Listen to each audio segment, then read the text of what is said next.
everybody, my name is Deja and welcome back to my channel. Today I'm talking about my best books of 2024.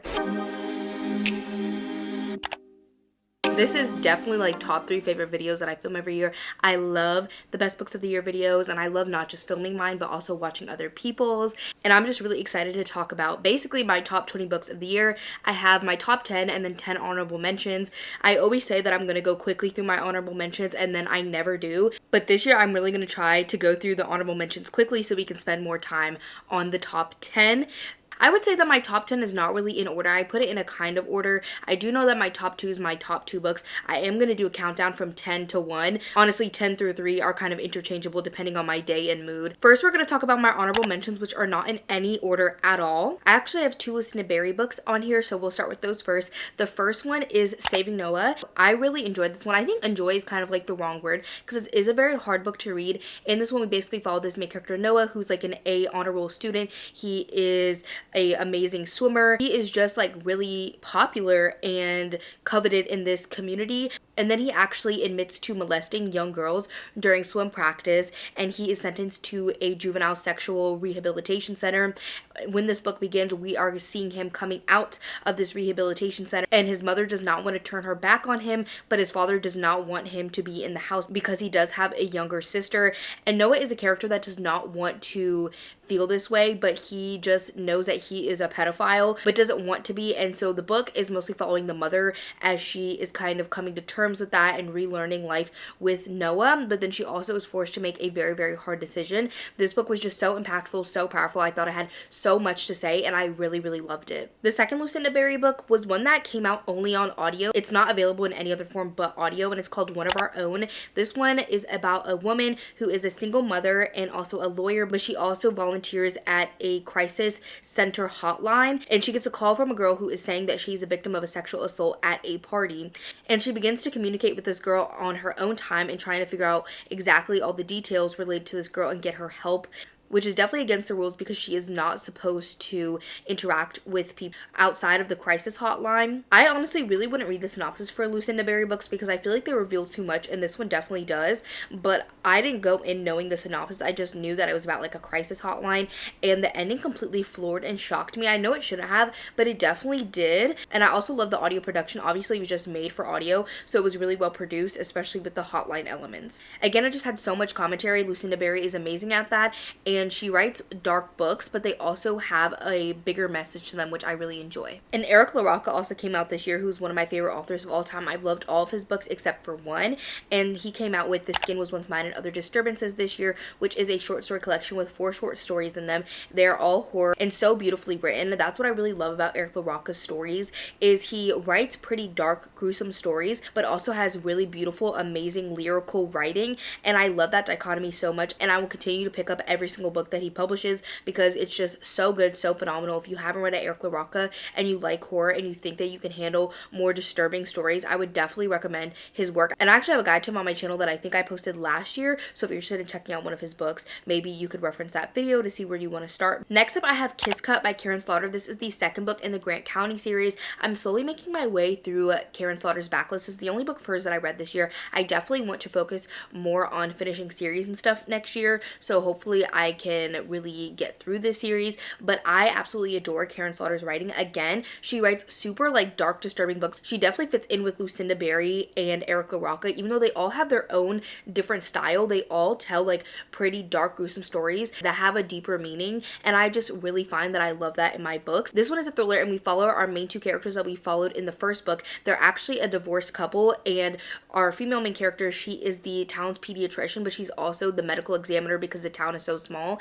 And then the male main character is the police chief. So they kind of work in tandem a lot. As I said, they're divorced, so there is some tension that happens throughout the series. You just kind of have to read it to see how their story and plot line goes. But in this book specifically, there is a shooting that happens between teenagers at a skating rink one night, and through autopsy, it is found that the person who has died has a history of like ritualistic self-mutilation and abuse. So they're now investigating about what happened to this young individual that passed away. Again, Karen Slaughter's writing is so good, and I just love how in each book she really explores such dark topics that are so taboo in our society, and she does it with such empathy and compassion, but also does not stray away from telling the harsh realities of what is happening to these people. Next up is Such Sharp Teeth by Rachel Harrison. I read all of Rachel Harrison's backlist this year. I read one book of hers last year, and then I read the rest this year. And this one was my favorite for sure of the ones that I read this year. And in this one, we follow our main character, Rory, and she never thought that she would return to her small town,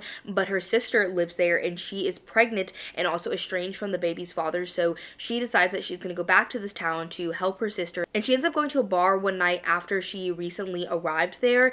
And on her way back, she ends up hitting a large animal with her car. And when she gets out, she then begins to go through a really interesting transformation. You could definitely tell by the cover of the story the direction that it goes, because it has a werewolf on the cover and it also says a werewolf novel. I love Rachel Harrison's exploration of issues that affect women, and they're not like super in your face issues, but this one has a lot to do with relationships, and not just a relationship to other people, but the relationship to yourself. Rachel Harrison really does tell amazing stories because her books are very character driven. They're not very plot driven, but her books still manage to grip me and have me constantly turning the pages. So I really love this one. I thought it was so well done, and I really connected to the themes of the story. Next up, we have a cozy mystery, and that is In the Company of Witches. This one is so fun because it definitely gives Sabrina vibes, specifically I think The Chilling Adventures of Sabrina, but also Sabrina the Teenage Witch. This one follows our main character, and she runs a B&B with her aunts, and they are all witches. Our main character, she actually has the power to like see and talk and communicate with ghosts, but now she doesn't use her power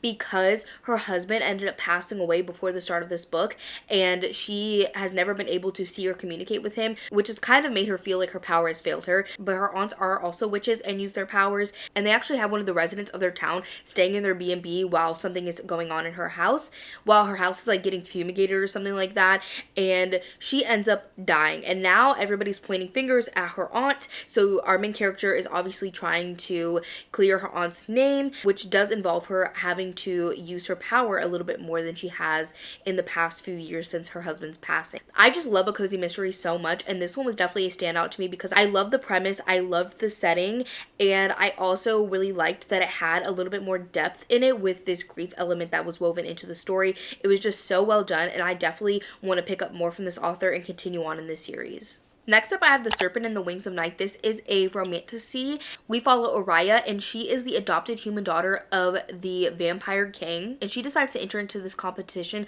called the Kajari.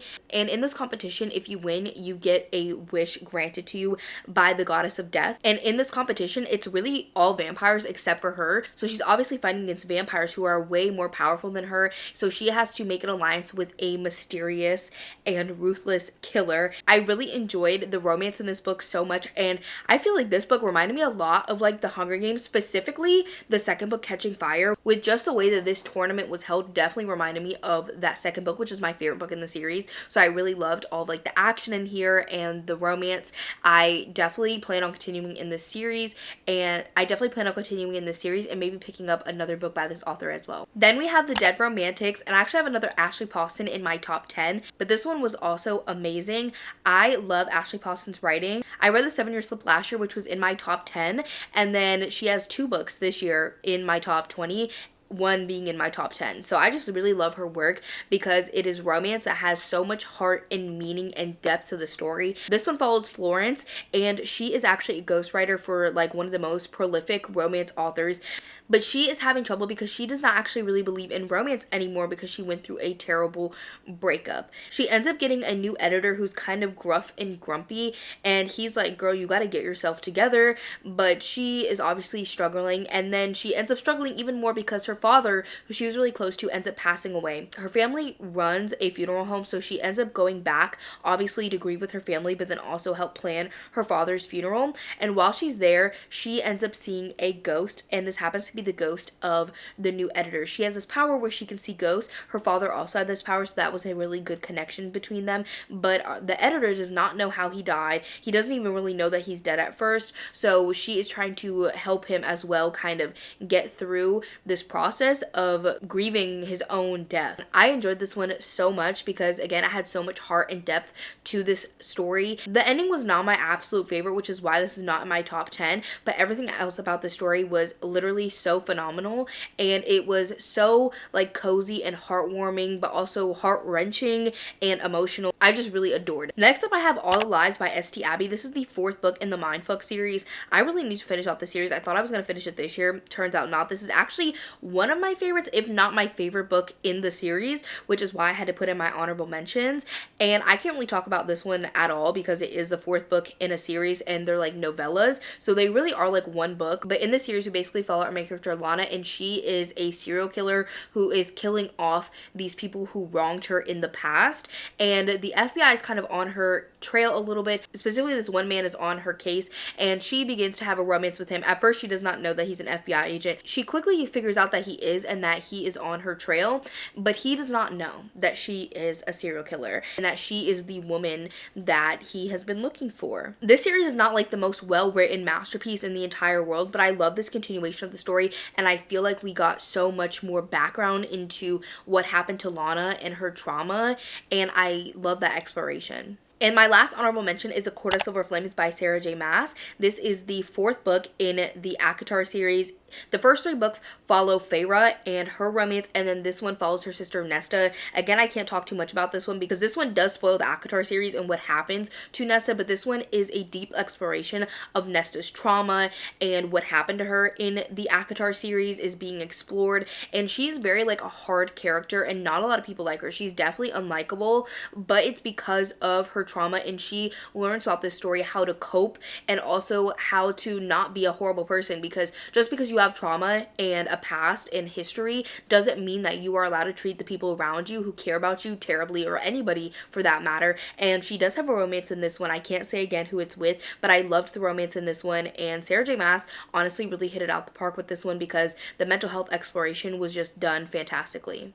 Now we're moving into my top 10. At number 10, we have Butcher and Blackbird. I'm surprised that this one ended up in my top 10, honestly. I read it, I think, in January or February, so I read it really early in the year, and I still think about this one to this day. I know a lot of people don't love this one as much as I do, but I absolutely adored it. This is like a serial killer rom-com. So we follow 2 serial killers, and they end up having a chance meeting because they're actually both serial killers who kill other serial killers. So they end up meeting because they had like the same target, and they begin to kind of like flirt and stuff like that, but they obviously like live in different places and just go hunting these people down. They have whole other entire lives, but they decide that every single year they're going to meet up and they're going to have like this competition where they set their sights on one specific target, and it's basically a race to see who can kill their target first. What I loved about this one is that while it is about serial killers and has some very like gruesome deaths in it and some really like hard to read stuff that almost had me nauseous, it is a rom-com at the end of the day. So it is very funny, it's very lighthearted, and has a lot of comedic relief in it. And I'm not a rom-com fan. I don't really like rom-coms. Like most of the romances that you will see that I love are ones that have a lot of like emotion and depth to them. This one was just able to perfectly balance the line between rom-com and also having this darker element in it, which is the serial killing element, and I just absolutely loved it. I also really enjoyed the characters, specifically our male main character. He's an Irish chef, and I just love seeing him be a chef because we do get that in this story. I love like chef characters, honestly, or anything related to restaurants, and him being Irish was amazing on the audiobook. And just the banter and dynamics between the 2 main characters, like they definitely had so much chemistry, and I can't say that for all the romances that I read this year, so I'm just so happy that I read this one. And if you think it's something that you would like, I would recommend picking it up. A lot of people do really like this one. A lot of people think that it's overhyped, but I just really loved it, and it definitely just really worked for me because I do love a dark romance, but I haven't been reading them as much because sometimes they're just like too much and they go too far. And a lot of times in dark romance, it's very icky how the male main character treats the female main character, and sometimes I get a little tired of it, I get a little sick of it. But in this one, we didn't have that issue at all, but we still had those darker elements woven into the story, and I just had such a fun time with this one. I actually have a horror novella on here, and that is Crossroads by Laura Hightower.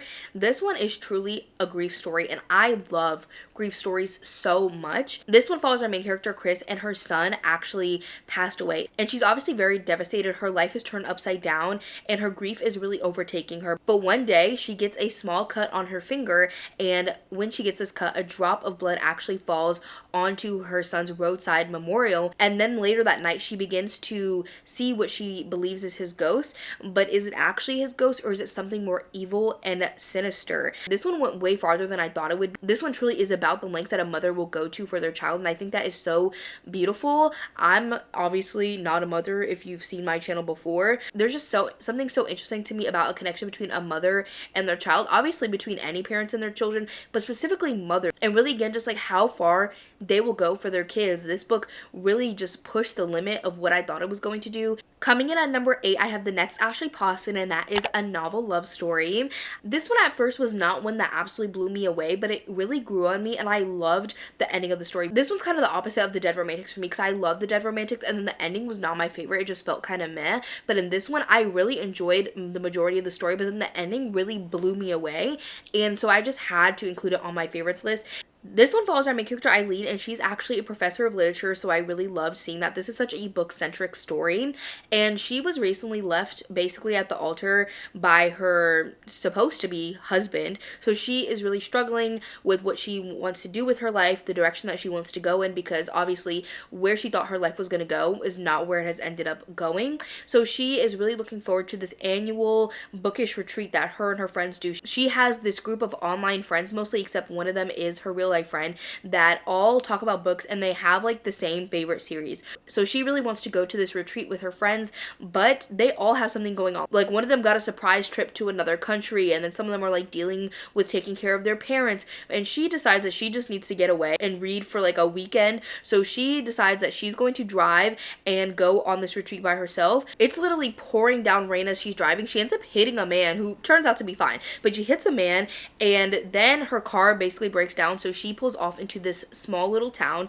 which the man is actually a part of, and turns out that she has actually stepped right into her favorite book series. She's so excited because everything is exactly as she remembers it in this series, like all of the little shops and the food and the characters, but there's actually one man, which is the man that she hit, who she does not remember from the books, and he owns a local bookstore and is very, very grumpy. And Eileen is really trying to help the town get their happily ever after, because the author for favorite romance series actually ended up passing away and never finished the series. So she really wants to see her characters get closure and wrap up their storyline. So she's trying to like push them and help them in those directions.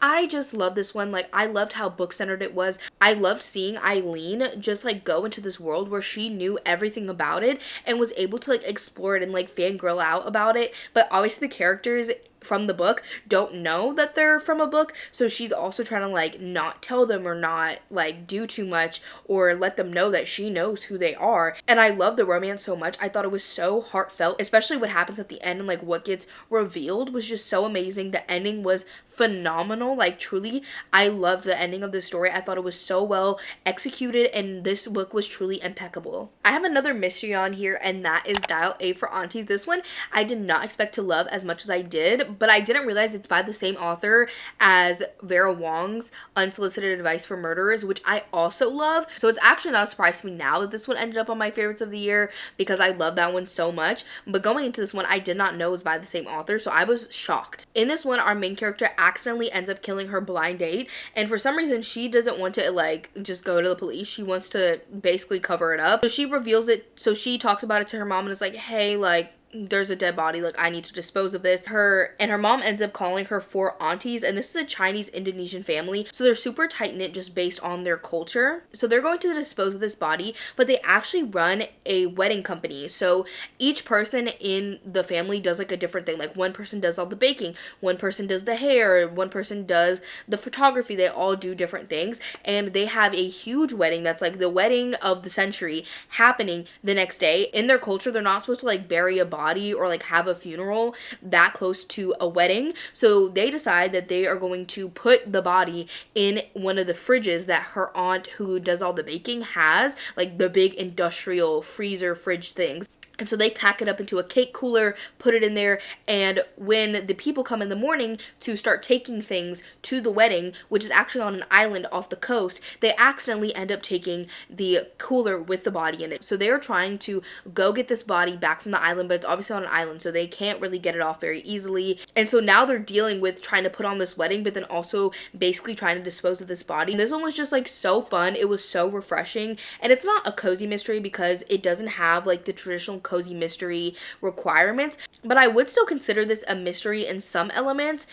This also does have a romance in it. I don't think the romance is super heavy. It is actually marked #1 as romance on Goodreads. It's just like a cozy story. And I love this type of story specifically with families because I love seeing how different families show their love and care for one another. I think it's so beautiful just to see that. And you definitely see that in the story of how these sisters care about each other, but then also they're each other's own children. And I think it's just so beautiful. And again, it's so fun and refreshing. And I love the wedding setting. It was truly such a good time to read.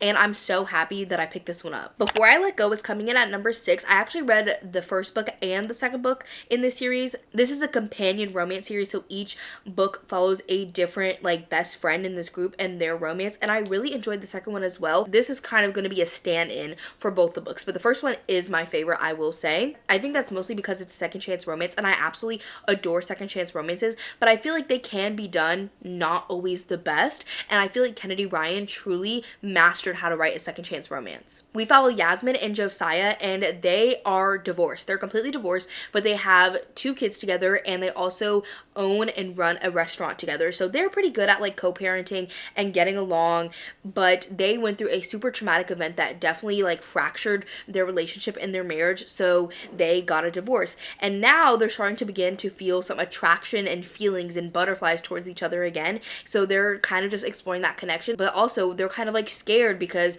they were in a relationship and it didn't work out the first time, and also they have kids, so maybe it would give their kids too much hope and really kind of hurt their kids in the long run. And then also they have their business and they don't want to hurt their business either, so they're kind of balancing and juggling a lot of things. I loved every single element of this book. Yasmin and Josiah have amazing chemistry, and seeing them connect back together was amazing. I also love seeing them like parent and co-parent their children and how that worked. I also love seeing them run the restaurant and the restaurant elements of the story. But then they did have this super traumatic event, and I loved exploring that. It felt so realistic and like something that does happen to people frequently, but it's not something that's talked about. And so seeing that exploration in this one was amazing. And then the second book, we follow Yasmin friend Soledad, and Soledad had a divorce as well, but this is not a second chance romance. And one of the reasons that she's divorced is because her husband actually committed like financial crimes. That's like why this one is not my favorite as much, just because of like the crime elements, because I really wasn't like grasping it as well as I wanted to. But he basically stole money from the company that he was working from, and she finds out that he was cheating on her, so they end up getting a divorce while he's in prison. And one of the high up employees of the company that he stole money from actually went to Soledad and was like, hey, can you help me with this? So they know each other, and she is trying to like self-date herself after the divorce. But like 9 months to a year after the divorce, he begins to pop up in her life again, and they begin to have a bit of a romance. And the male main character in that book does have 2 sons who are also autistic. I have not ever read a book that I think explored parenting autistic children, and so I love seeing that. And I believe Kennedy Ryan also has an autistic child, so I really love seeing that exploration. Again, Kennedy Ryan perfectly balances like romance and amazing chemistry with amazing characters, and also deep exploration of realistic issues that we don't talk about enough in society. And while her books do deal with really heavy, intense topics, her books never feel too heavy to me. They are definitely emotional, but they never feel heavy or like I'm slogging through them. They feel like such a joy to read, because even though they do explore these topics, her books always are hopeful and joyful in the end and have a happily ever after because they're a romance. So that really makes reading her books so wonderful, and I cannot wait for the next book in this series to come out and to read more of her backlist next year. Next up at #5, we have another romance, and that is Role Playing by Kathy Yardley. We follow Maggie, and she's actually 48 years old, so I loved having a romance with older characters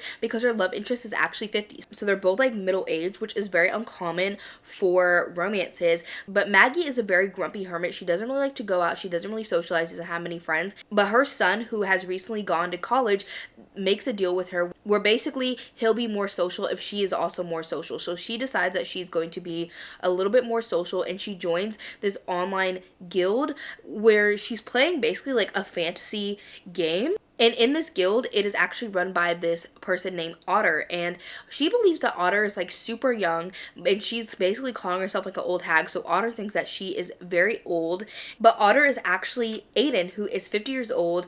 Again, also enjoys playing these types of like fantasy video games. And he's also dealing with a lot because he is caring for his aging mother. And also has lost a relationship and has a rocky relationship with his brother because his brother is actually dating Aiden's ex-fiance. So there's some tension there, but then he's also kind of left him alone to care for their mother by himself. Maggie and Aiden quickly become fast virtual friends online in this guild playing this video game, but then they also actually have an encounter in real life. I loved this one because again, it had some deeper elements in it, and I also love the exploration of sexuality in this book because Aiden is actually bisexual and demisexual, and again, I've never read a book that had a demisexual main character in it, so I loved seeing that, and seeing just like middle-aged characters represented in a romance book was amazing, especially because they have like this really nerdy hobby that we don't associate with people of their age, which I loved so much. Like I loved that dichotomy, and it was just such like a fun romance, but definitely had some heart to it. Bloom is up next at number 4. This was such an amazing horror novella. I consider it almost like a book, but it's around like 200 pages, so somewhere between a full-length book and a novella. This one follows Rosemary, and she meets this woman named Ash at a local farmer's market. I think Rosemary has recently moved to this town, and so she is just checking out, you know, local things that are going on, and sees Ash at this farmer's market. She is entranced by Ash, thinks that she's beautiful and amazing, and is kind of like enamored by her.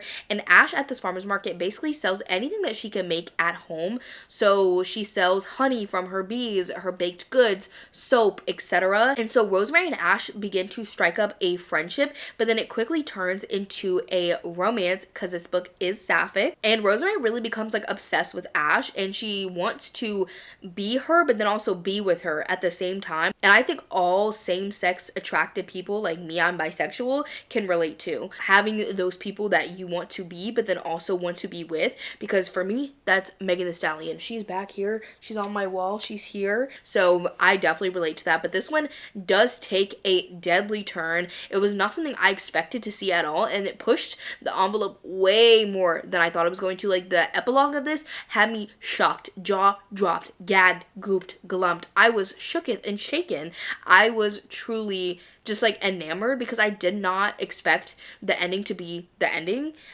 And the writing in this was so beautiful. It definitely gives like cottagecore, springy vibes. So if you're looking for a book like that, I would definitely recommend this one. I read it because I was like trying to do seasonal TBRs this year. And so this one definitely seemed very springy to me. And it was. But it's also truly a horror story. Ending really just took this story to another level to me. I was truly just like, how did Delilah S. Dawson think of the ending? At number 3, I have Emily Wilde's Encyclopedia of Fairies. I love this book. This is a fantasy with a hint of romance in it. We follow Emily, and she's actually a professor at Oxford during like the early 1900s, and she studies fairies. She's actually in the middle of writing this Encyclopedia of Fairies, and she is almost done with the encyclopedia, so she's heading to her last town to study their fairies and write about them in her encyclopedia. Emily is definitely neurodivergent to me. A lot of people say that she's specifically autistic. I don't know if the author has explicitly stated that or not, but I definitely see that, so I loved having that representation in the story. But Emily also just likes to stick to herself in general. She's really about like her research and her work,